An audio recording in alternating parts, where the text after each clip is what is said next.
-69 अध्याय 1667 मुझे सुंदरता में कोई दिलचस्पी नहीं है। दिव्य डोमेन से ऊपर डोनवेन होवन, जिसका पूरा शरीर आग की लपटों में घिरा हुआ था, उसके चेहरे पर बेहद ठंडा भाव था। बुरी खबरें लगातार आती रहीं। डोनवेन आइसटूथ को घेरने और खत्म करने की योजना पूरी तरह से विफल हो गई थी। अंकल वान का विश्वासघात एक अप्रत्याशित घटना थी। महारानी यिन की अचूक गारंटी अब हास्यास्पद लगने लगी। बेकार। डार्क डस्क गॉड किंग के होंठ हल्के से फड़क उठे। यहां तक कि 10 देवताओं की प्रतियोगिता के दौरान अनंत रात्रि आदिम कबीले की कमान संभालते हुए उन्हें कभी भी इतनी गंभीर पराजय का सामना नहीं करना पड़ा था। महान दिव्य जातियों के बीच आपसी लड़ाई और षड्यंत्र अथक और निर्दयी थे, लेकिन कम से कम उनके गुटों के भीतर उद्देश्य संरेखित थे। अब के विपरीत, जहां स्थिति अत्यधिक लाभप्रद थी, फिर भी गुट के भीतर आंतरिक अराजकता भड़क उठी, क्योंकि हर कोई सत्ता के लिए जी जान से लड़ रहा था। मैंने पहले भी कहा है, मेरे प्यारे छोटे भाई के साथ इतनी आसानी से निपटा नहीं जा सकता। उसके शरीर के भीतर से डोनवेन होवन की इच्छा शक्ति बोली। यदि आप पहले हमला नहीं करेंगे तो आपको कभी मौका नहीं मिलेगा, डार्क डस्क गॉड किंग ने जवाब दिया। इस बार व्यापक विफलता के बावजूद, जहां एक हत्या के लिए माइरीड लॉ कॉन्फ्रेंस का लाभ उठाने का प्रयास भी विफल हो गया, कम से कम व्यक्तिगत रूप से युद्ध के मैदान में कदम रखने से उन्हें विभिन्न गुटों और उनके विशिष्ट योद्धाओं के बारे में महत्वपूर्ण जानकारी मिली। न केवल डोनवेन आइसटूथ के बारे में, लेकिन वे वांग यी से भी बहुत प्रभावित थे। इस युवा मानव प्रतिभा को हराना भी कोई आसान प्रतिद्वंद्वी नहीं था। अब आपकी क्या योजना है? डोनवेन होवन ने पूछा। हत्या की योजना विफल हो गई और डोनवेन आइसटूथ निस्संदेह महारानी इनकी रिपोर्ट एल्डर काउंसिल को देगा, जिससे उसे कड़ी सजा और सत्ता खोने का सामना करना पड़ेगा। न केवल हम संभलने का कोई भी मौका खो देंगे, बल्कि मेरा प्यारा छोटा भाई निश्चित रूप से हमें नहीं छोड़ेगा। भविष्य के खतरों से बचने के लिए वह हमें पूरी तरह से खत्म कर देगा। डार्क डस्क गॉड किंग ने शांति से उत्तर दिया, मैंने पहले ही महारानी इनको एल्डर काउंसिल को तुरंत रिपोर्ट करने का निर्देश दिया है। डोनवेन होवन, डार्क डस्क गॉड किंग ने विस्तार से बताया, मैरियड लॉ कॉन्फ्रेंस के लिए यह अभियान महारानी यिन द्वारा स्काई डोमेन एलायंस के सहयोग से शुरू किया गया था। लेकिन डोनवेन आइसटूथ अपनी जबरदस्त ताकत और महत्वाकांक्षा में आश्वस्त था। उसने कमान के अधिकार को जब्त कर लिया और यहां तक कि महारानी यिन को हमेशा के लिए हटाने के प्रयास में सम्राट एंसेस्टर के साथ मिलकर उनकी हत्या करने की साजिश रची। डोनवेन होवन स्तब्ध रह गया। यह अविश्वसनीय रूप से बेशर्मी थी। इतनी बेशर्मी से बाजी पलट देना। तो फिर अंकल वान के बारे में क्या? डोनवेन होवन ने जल्दी से दबाव डाला। आखिरकार वह अभी भी महारानी यिन का भाई है। वह उसे मौत की सजा नहीं देगा, डार्क डस्क गॉड किंग ने जवाब दिया। ऐसे मामले स्वाभाविक रूप से उसके लिए कोई मायने नहीं रखते। वह खुद को पीछे हटा लेगा और अनभिज्ञता का नाटक करेगा।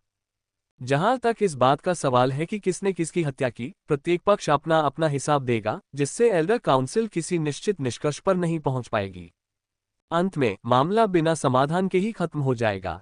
डोनवेन होवन, ये चालाक बूढ़ा लोमड़ी, लेकिन उन्होंने अनिच्छा से स्वीकार किया कि उन्होंने स्वयं को बचाने और सुरक्षा सुनिश्चित करने के लिए पहले से ही भागने का रास्ता तैयार कर लिया था। हालांकि जोखिम से बचा जा सकता है, लेकिन स्थिति निस्संदेह हमारे लिए नुकसानदेह है, डार्क डस्क गॉड किंग ने गंभीरता से कहा। डोनवेन आइसटूथ का प्रभाव और अधिक बढ़ गया। वांग यी की हत्या की योजना भी विफल हो गई।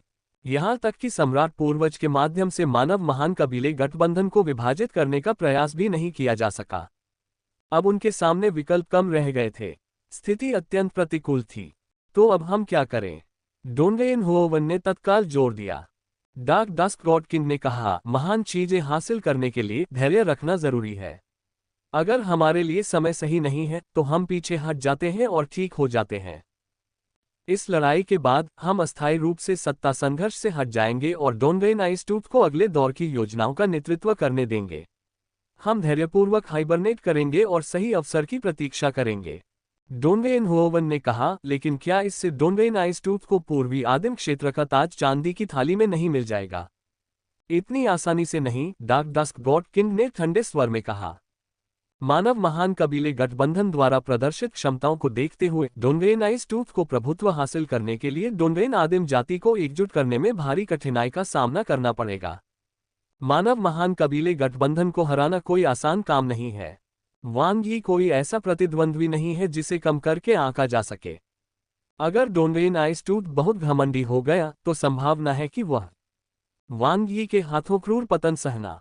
हमें बस धैर्य की आवश्यकता है, हमारे लिए अवसर अवश्य आएगा। तारांकन तारांकन मायरियड लॉ कॉन्फ्रेंस का डोमेन। युद्ध भयंकर रूप से जारी रहा। डोनवेन प्रिमिटिव रेस और स्काई डोमेन एलायंस के बीच सहयोग कितना शक्तिशाली था। भाव विह्वल करने वाला। मायरियड लॉ कॉन्फ्रेंस ने तो विरोध करने की हिम्मत भी नहीं की, क्योंकि उनके पास जीतने की कोई संभावना नहीं थी। सारा प्रतिरोध व्यर्थ था। डोनवेन आदिम जाति की दिव्य सेना का नेतृत्व करते हुए डोनवेन आइसटूथ अजेय होकर आगे बढ़ा।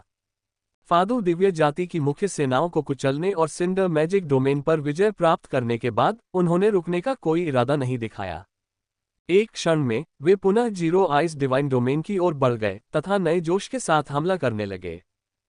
डोनवेन आइसटूथ के उद्देश्य बिल्कुल स्पष्ट थे, सैनिकों को वश में करने के लिए पहले नेता को पकड़ना। स्काई डोमेन एलायंस द्वारा अन्य दिव्य जातियों की सेनाओं को असंख्य विधि सम्मेलन से रोके रखने के कारण वे बिना किसी बचाव के फादू दिव्य जाति पर आक्रमण कर सकते थे। होन्फा पूर्वज भगवान द्वारा संरक्षित फादू दिव्य क्षेत्र को छोड़कर फादू दिव्य जाति के हर परम दिव्य क्षेत्र को उनके द्वारा आसानी से जब्त कर लिया गया था। इससे न केवल फादू दिव्य जाति की युद्ध क्षमता कमजोर हुई बल्कि उनका मनोबल भी टूट गया। उन्हें सांस लेने के लिए एक पल भी नहीं दिया गया।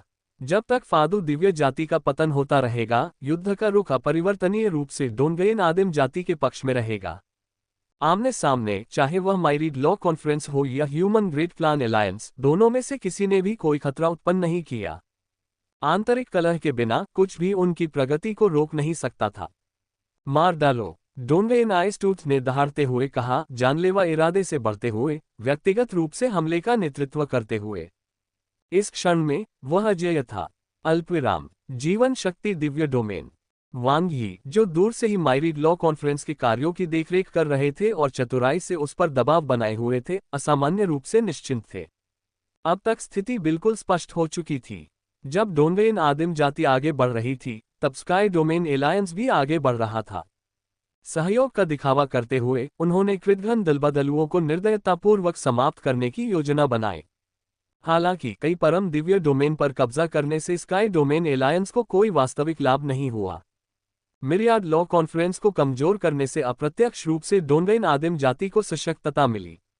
जैसे जैसे स्थिति विकसित हुई, ये बिल्कुल वैसा ही हुआ जैसा परी किंग ने भविष्यवाणी की थी।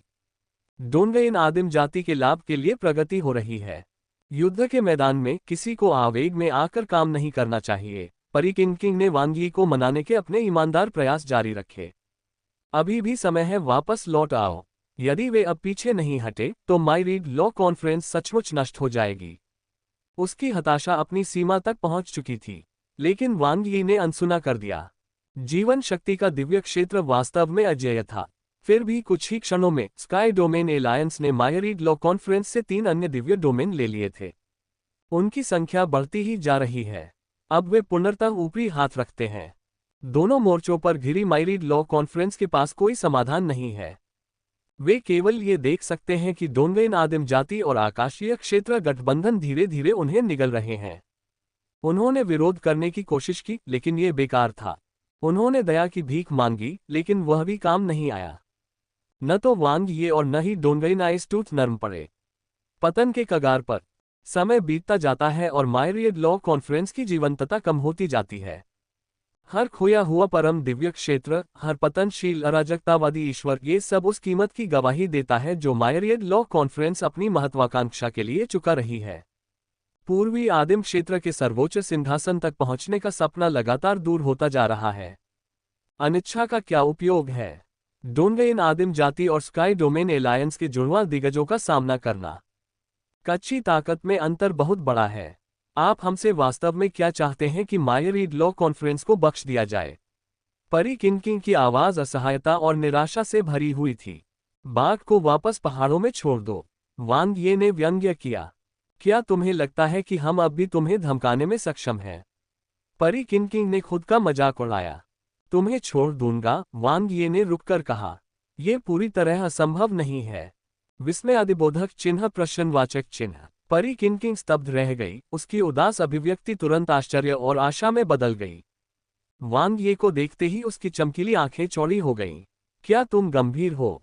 यदि आप मेरे प्रति अपनी वफादारी की प्रतिज्ञा करते हैं तो मैं जीवन शक्ति दिव्य जाति को छोड़ दूंगा, वांग ये ने कहा। परी किनकिंग ने वांग ये को देखा और संकोच से पूछा, क्या तुम मुझे पसंद करते हो? मुझे सुंदरता में कोई दिलचस्पी नहीं है, वांग ये ने जवाब दिया। परी किनकिंग ने वांग ये के इरादे को समझते हुए थोड़ा सिर हिलाया। मेरी निष्ठा निरर्थक है। मैं बस एक मामूली व्यक्ति हूं जो असंख्य कानून सम्मेलन या जीवन शक्ति दिव्य जाति को नियंत्रित करने में असमर्थ हूं। लेकिन आप उन्हें प्रभावित कर सकते हैं, वांग ये ने जवाब दिया।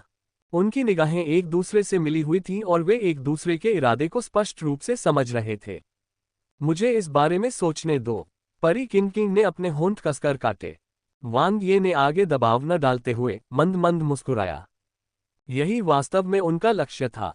गद्दार भेड़िए को सबक सिखाया जाना चाहिए। आपको उनका अहंकार तोड़ना होगा, उन्हें हराकर अधीन कर दो। लेकिन बड़ी तस्वीर भी उतनी ही महत्वपूर्ण है।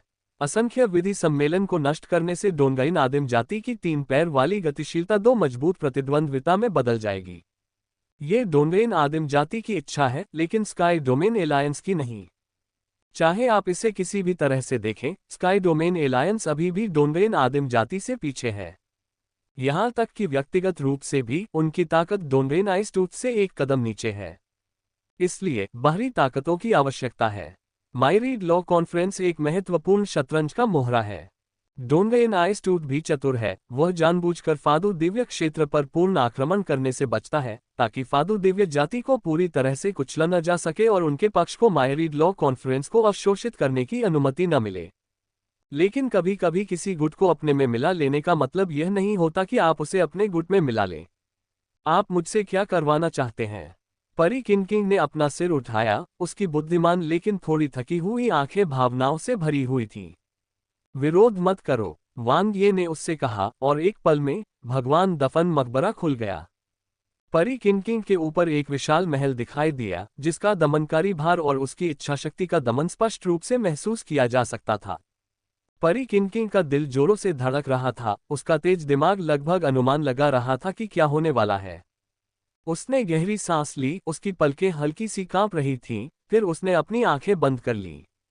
वह नहीं जानती थी कि यह चुनाव सही था या नहीं, लेकिन असंख्य विधि सम्मेलन की रणनीतिकार और जीवन शक्ति दिव्य जाति की राजकुमारी के रूप में उसके पास कोई अन्य विकल्प नहीं था। धमाका, विशाल काब्र उतर आए। परी किनकिंग से जुड़े इच्छाशक्ति के 9 धागे न केवल उसकी इच्छा को बाधित कर रहे थे, बल्कि सीधे उसके नियंत्रण को भी बांध रहे थे। वांग यी के एकमात्र विचार से वह उसकी जिंदगी खत्म कर सकता था। स्नैप! इच्छा के आदिम नियम साकार हो गए, जीवन और मृत्यु पर हावी हो गए। परी किनकिंग की आंखें खुल गईं और वह अविश्वास से वांग यी को देखने लगी। वह केवल वांग यी के पास extreme law infinite main sequence के मालिक होने के बारे में जानती थी, लेकिन उसने कभी उम्मीद नहीं की थी कि उसके पास 2 इन्फिनिट मेन सीक्वेंस तक पहुंच होगी। ये ईमानदारी है, वांग ये ने परी किनकिंग से कहा। क्या ये धमकी नहीं है? परी किनकिंग ने विवादित भावनाओं के साथ वांग ये को देखा। उसने इस प्रतिभाशाली मानव प्रतिभा को बहुत कम आंका था। इस विफलता ने गलती की कोई गुंजाइश नहीं छोड़ी। आप इसे इस तरह से देख सकते हैं, वांग ये ने कहा। आखिरकार मैं अब आप में से किसी पर भी भरोसा नहीं कर सकता। परी किनकिंग की अभिव्यक्ति थोड़ी गहरी हो गई जब वह धीरे से बोली, अगर एक दिन असंख्य कानून सम्मेलन को वास्तव में पूर्वी आदिम क्षेत्र पर हावी होने का मौका मिला, तो मैं आपको धोखा दूंगी, भले ही मेरी जान चली जाए। मुझे उम्मीद है कि वह दिन आएगा, वांग ये ने उदासीनता से कहा। लेकिन अभी के लिए क्या हम सहयोग कर सकते हैं? या दूसरे शब्दों में कहें तो क्या माइरीड लॉ कॉन्फ्रेंस खुद को बचाना चाहती है? परी किनकिंग ने थोड़ा सिर हिलाया। बोलो, वांग ये ने कहा। अब यह निराशाजनक लगता है, लेकिन सच तो यह है कि यह हताश होकर जीवित रहने का समय है। बाधाओं के बावजूद वापसी का समय है। आप अभी भी मौत तक लड़ सकते हैं। परी किनकिंग ने उसकी ओर देखा। क्या तुम डोंगइन आदिम जाति पर हमला करने के लिए हमारे साथ सहयोग करने को तैयार हो? वांग ये ने कहा। क्या आपको लगता है कि डोंगइन आइसटूथ भोला है? स्काई डोमेन एलायंस की हर हरकत उसकी निगरानी में है। हमारी कोई भी असामान्य हरकत उसे तुरंत पता चल जाएगी। परी किनकिंग ने कहा, इससे कोई फर्क नहीं पड़ता जब तक कि इससे तत्काल संकट दूर हो जाए। वांग ये ने कंधे उचका दिए। लेकिन इससे हमें क्या फायदा होगा? परी किंग ने थोड़ा सा मुंह सिकोड़ा। तो तुम क्या करना चाहते हो? वांग ये ने कहा, जैसा कि मैंने बताया, अब आपके पास केवल एक ही रास्ता है, आत्मसंरक्षण। पूरी ताकत से लड़ो अंत तक। कैसे? परी किंग ने पूछा। उसकी नजर लगातार वांग ये पर टिकी हुई थी क्योंकि वह उसके इरादे को समझने लगी थी। वांग ये मुस्कुराया, उसका स्वर संतुलित था। आदि आत्मा दिव्य क्षेत्र पर सीधा हमला शुरू करो। अल्पविराम। जीवन शक्ति दिव्य क्षेत्र युद्ध में उलझा हुआ है। लेकिन सच तो यह है कि माइरेड लॉ कॉन्फ्रेंस की ईश्वरीय सेना चुपके से वापस चली गई है। जीवन शक्ति दिव्य क्षेत्र रक्षाहीन होने के कारण वांग यी इसे एक ही आदेश से नष्ट कर सकता था। लेकिन यह अनावश्यक था। माइरेड लॉ कॉन्फ्रेंस का विनाश उनका अंतिम लक्ष्य नहीं है। असंख्य विधि सम्मेलन को अपने हाथ में एक ब्लेड में बदलना यही अधिकतम लाभ का मार्ग है। परी किंग वास्तव में निर्णायक है, वह बहुत तेजी से काम कर रही है। फैंग गुआंग ने आश्चर्य व्यक्त किया। ऐसा इसलिए है क्योंकि उन्हें सचमुच एक कोने में धकेल दिया गया है। इस योजना से उन्हें लाभ होगा। वांग ये मुस्कुराया। जो कोई भी हताशा में धकेला जाएगा, वह क्रूरता से लड़ेगा, अकल्पनीय शक्ति का इस्तेमाल करेगा। उस शक्ति का भार स्वयं उठाने के बजाय क्यों न डोंगइन आदिम जाति को इसका भार उठाने दिया जाए। यह उधार के चाकुओं से हत्या करना है। यान शियाओनू ने टिप्पणी की। वांग ये ने कहा, कारण और परिणाम अचूक हैं। चूंकि माइरियड लॉ कॉन्फ्रेंस ब्लेड बनना चाहता है, इसलिए उन्हें ये भूमिका पूरी तरह से निभाने दें। डोंगइन आइसटूथ ने कभी इस कमजोरी का अंदाजा नहीं लगाया था। उसने फादू दिव्य जाति को नष्ट करने से परहेज किया ताकि असंख्य कानून सम्मेलन को हमारे पास आने से रोका जा सके, लेकिन इसके बजाय एक स्पष्ट दोष का खुलासा किया। कंडेंसर्ड मून ट्रू डिवाइन ने टिप्पणी की। वांग ये ने हल्के से सिर हिलाया। फादू दिव्य क्षेत्र में अभी भी जबरदस्त युद्ध शक्ति है, विशेष रूप से होन्फा पूर्वज भगवान जो युद्ध कौशल के शिखर पर हैं। इस बार असंख्य कानून सम्मेलन सेना के साथ वे सब कुछ आदिम आत्मा दिव्य क्षेत्र पर दांव लगाएंगे। डोंगइन आदिम जाति को प्रतिरोध करने में बहुत संघर्ष करना पड़ सकता है। अप्रत्याशित ही कुंजी है, फैंग गुआंग ने कहा। डोंगइन आइसटूथ होन्फा पूर्वज भगवान की लापरवाही का अनुमान नहीं लगा सका। यान शियाओनू ने कहा, उन्हें ये भी उम्मीद नहीं थी कि हमने गुप्त रूप से मायरीड लॉ कॉन्फ्रेंस की सहायता की है। वैसे वांग ये, आपने डोंगइन आदिम जाति पर संयुक्त रूप से हमला करने के परी किंग के प्रस्ताव को क्यों अस्वीकार कर दिया? वांग ये ने कहा, अगर हम सहमत हो गए तो क्या ये हमें मायरीड लॉ कॉन्फ्रेंस के हाथों में तलवार नहीं बना देगा? उन्हें बचाने से उनकी कृतज्ञता सुनिश्चित नहीं होती और त्रिपक्षीय गतिरोध जारी रहेगा, जिससे बोर्ड पहले स्थान पर आ जाएगा। यान जियाओनू ने झिझकते हुए सिर हिलाया।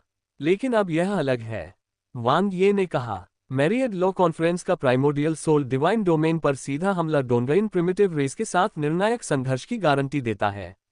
परिणाम चाहे जो भी हो, हमें लाभ ही होगा। भले ही वे आदि आत्मा दिव्य क्षेत्र पर विजय प्राप्त कर लें, वे गंभीर रूप से कमजोर हो जाएंगे, पांचवें चमत्कार के रूप में उनकी वर्तमान स्थिति से मुश्किल से ही अलग। उस समय हमारे साथ सहयोग निस्संदेह उनका सबसे अच्छा विकल्प बन जाएगा। कंडेंसर्ड मून ट्रू डिवाइन ने कहा, और आपने फेरी किंग को एक अंदरूनी एजेंट के रूप में सुरक्षित कर लिया है। वांग ये ने हंसते हुए कहा, परी किंग को आसानी से नियंत्रित नहीं किया जा सकता। उसके विचार जटिल हैं और उसकी निष्ठा मायरीड लॉ कॉन्फ्रेंस और विटेलिटी डिवाइन रेस के साथ है। तो फिर उसे नियंत्रित क्यों किया जाए? यान शियाओनू ने उत्सुकता से पूछा। वांग ये ने कहा, स्थिति लगातार विकसित होती रहेगी। मायरीड लॉ कॉन्फ्रेंस, जो अभी अस्तित्व के लिए संघर्ष कर रही है, एक दिन अपने अंत को प्राप्त करेगी। जब ऐसा होगा तो परी किंग अमूल्य साबित होगी। एक अतिरिक्त शतरंज का मोहरा होना हमेशा अच्छी बात होती है। आदि आत्मा Divya domain. Myriad law conference से परिचित होना कोई नई बात नहीं है। डोंगइन आदिम कबीले को विभाजित करने के लिए पिछले युद्ध के दौरान यह उनका लक्ष्य था। दुर्भाग्यवश हार्मनी क्रिएशन होम की विश्वासघात और सच्चे प्रेम की साम्राज्य की साजिश के कारण वे खाली हाथ रह गए। उस युद्ध के बाद डोंगइन आदिम कबीला और भी अधिक सतर्क हो गया तथा उसने कड़ी सुरक्षा व्यवस्था कर दी।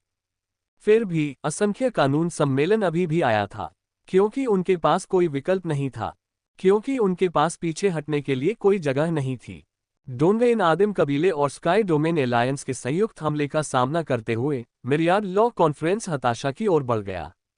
फादू दिव्य क्षेत्र के अलावा फादू दिव्य जाति के अन्य परम दिव्य क्षेत्र एक के बाद एक समाप्त हो गए, क्योंकि डोनवेन आदिम कबीले ने धीरे धीरे लेकिन निश्चित रूप से फादू दिव्य जाति को गर्म पानी में उबले हुए मेंढकों की तरह निगल लिया।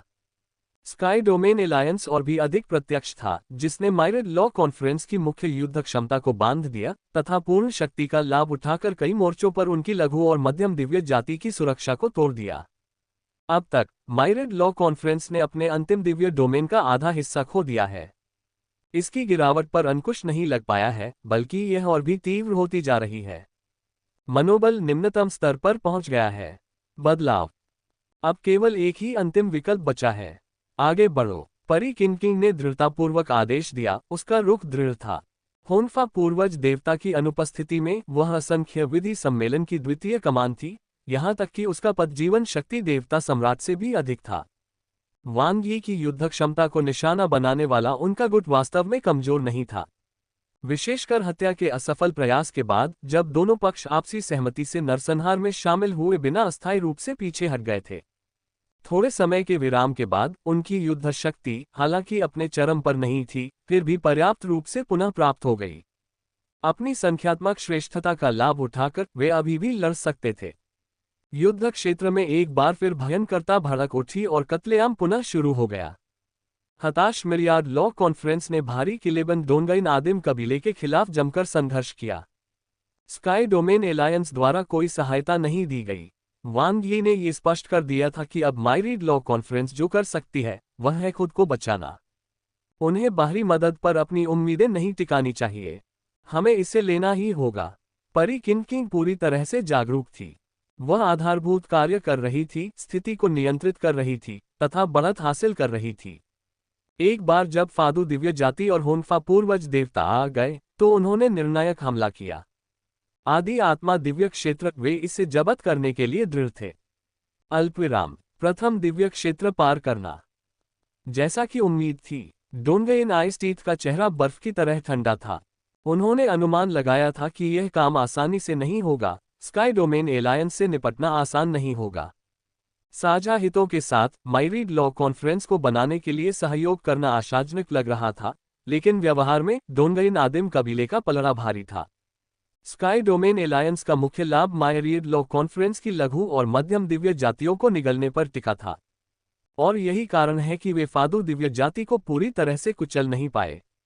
लेकिन किसने सोचा होगा कि स्काई डोमेन एलायंस ने माइरीड लॉ कॉन्फ्रेंस को अपने अधीन करने की योजना को पूरी तरह से त्याग दिया और इसके बजाय डोनगइन आदिम कबीले को कमजोर करने का विकल्प चुना।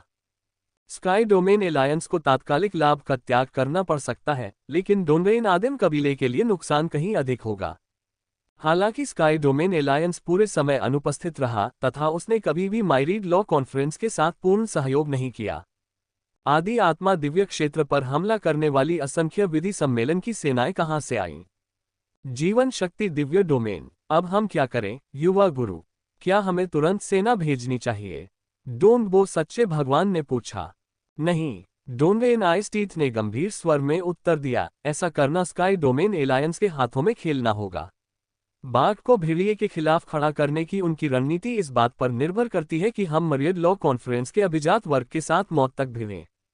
लेकिन सुदृढ़ीकरण के बिना आदिम आत्मा दिव्य क्षेत्र कायम नहीं रह सकता। निर्बाध देवी ने जवाब दिया। अगर हम हस्तक्षेप करें तो माइरीड लॉ कॉन्फ्रेंस और स्काई डोमेन एलायंस क्या करेंगे? डोनगइन आइसटीथ ने अपने दो सहयोगियों की ओर देखते हुए पूछा। डोनबो ट्रू गॉड हिचकिचाया, उसकी अभिव्यक्ति भारी थी। स्पष्टतः माइरीड लॉ कॉन्फ्रेंस और स्काई डोमेन एलायंस के बीच कुछ हद तक सहमति बन गई थी। यह आवश्यक नहीं कि यह साझेदारी हो, लेकिन निश्चित रूप से यह एक अंतर्निहित संरेखण है। सबसे अच्छी बात यह है कि वे हमें पीछे हटने के लिए मजबूर करते हैं, जिससे यह आक्रमण निरर्थक हो जाता है और स्काई डोमेन एलायंस को बिना किसी विरोध के लूट का दावा करने का मौका मिल जाता है। सबसे बुरी स्थिति में हम उनके बीच फंस जाते हैं, दो मोर्चों पर घात लगाए बैठे रहते हैं। न केवल हम अपने लाभ खो देते हैं, बल्कि स्वयं भी काफी नुकसान झेलते हैं। इससे हमारी भविष्य की योजनाओं और संघर्ष की व्यापक रूपरेखा पर भी असर पड़ सकता है। डोनबो सच्चे भगवान और निर्बाध देवी ने सहमति में सिर हिलाया।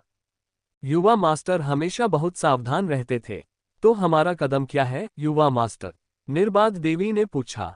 हम पूरी ताकत से आगे बढ़ रहे हैं। डोनगइन आइसटीथ की निगाहें ठंडी हो गईं। अब संकोच की कोई गुंजाइश नहीं है। हमें निर्णायक रूप से मायरीड लॉ कॉन्फ्रेंस को कुचलना होगा और 3 पैरों वाले तिपाई गठन को खत्म करना होगा। जवाबी हमला। पहले फादू दिव्य जाति को तोड़ो, फिर असंख्य कानून सम्मेलन को नष्ट करो। उन्हें एक ही झटके में नीचे गिरा दो। अल्पविराम। जीवन शक्ति दिव्य डोमेन। डोनवेइन आदिम कबीले ने फादू दिव्य क्षेत्र पर पूर्ण पैमाने पर हमला किया है, कंडेंसर्ड मून ट्रू डिवाइन ने टिप्पणी की।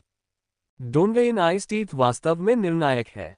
वांग ये ने सिर हिलाया। डोनवेइन आदिम कबीले के पास बहुत सारे संसाधन और विशाल ताकतें हैं। कुछ संपत्ति और युद्ध शक्ति खोना मायरीड लॉ कॉन्फ्रेंस को खत्म करने के लिए चुकाई जाने वाली एक छोटी सी कीमत है। उसके बाद वे पूरी तरह से हमसे निपटने पर ध्यान केंद्रित कर सकते हैं। चीजें दिलचस्प होती जा रही हैं। फैंग गुआंग ने हंसते हुए कहा, क्या होनफा पूर्वज देवता फादू दिव्य क्षेत्र की रक्षा करेंगे या आदिम आत्मा दिव्य क्षेत्र पर हमला करेंगे? यानशॉ ने कहा, यह हमला ही होना चाहिए। इस समय उनके पास और क्या विकल्प है? एक जहरीला प्याला। संघनित मून ट्रू डिवाइन ने सोचा, यदि होनफा पूर्वज भगवान व्यक्तिगत रूप से हमले का नेतृत्व नहीं करते हैं तो वे आदिम आत्मा दिव्य डोमेन नहीं ले पाएंगे। लेकिन अगर वह आगे बढ़ते हैं तो न केवल फादू दिव्य जाति की नींव बर्बाद हो जाएगी, बल्कि उनका अपना स्वतंत्र ब्रह्मांडीय डोमेन जो फादू दिव्य डोमेन के साथ जुड़ा हुआ है उसे भी नुकसान होगा। अपनी चमकती आंखों को वांग ये की ओर घुमाते हुए कंडेंसर्ड मून ट्रू डिवाइन ने आह भरी। वांग ये, भेड़िए के खिलाफ बाघ को खड़ा करने की तुम्हारी रणनीति निर्दयी है। तुमने मायरीड लॉ कॉन्फ्रेंस को पैंतरेबाजी करने का कोई मौका नहीं छोड़ा है। क्या तुमने पहले से ही अनुमान लगा लिया था कि डोनवेइन आइस्टीथ अनिवार्य रूप से उन्हें खत्म कर देगा? मुझे नहीं पता था, वांग ये ने हंसते हुए कहा, लेकिन डोनवेइन आदिम कबीला और मायरीड लॉ कॉन्फ्रेंस के बीच चाहे जो भी टकराव हो, सबसे ज्यादा फायदा हमेशा हमें ही होगा क्योंकि पहल हमारे हाथों में होगी। ओह! कंडेंसर्ड मून ट्रू डिवाइन की चमकती आंखें चमक उठी। क्या आपके पास आगे की योजनाएं हैं? डोनवेइन आदिम कबीले पर जवाबी हमला। यानशॉ का चेहरा उत्साह से चमक उठा। क्या हम फिर से मायरीड लॉ कॉन्फ्रेंस में सहायता करने जा रहे हैं? फैंग गुआंग ने जोर से सोचा। दोनों में से कोई नहीं। वांग ये ने अपना सिर हिलाया, उसकी आंखों में एक तेज क्षणभंगुर रोशनी चमक रही थी।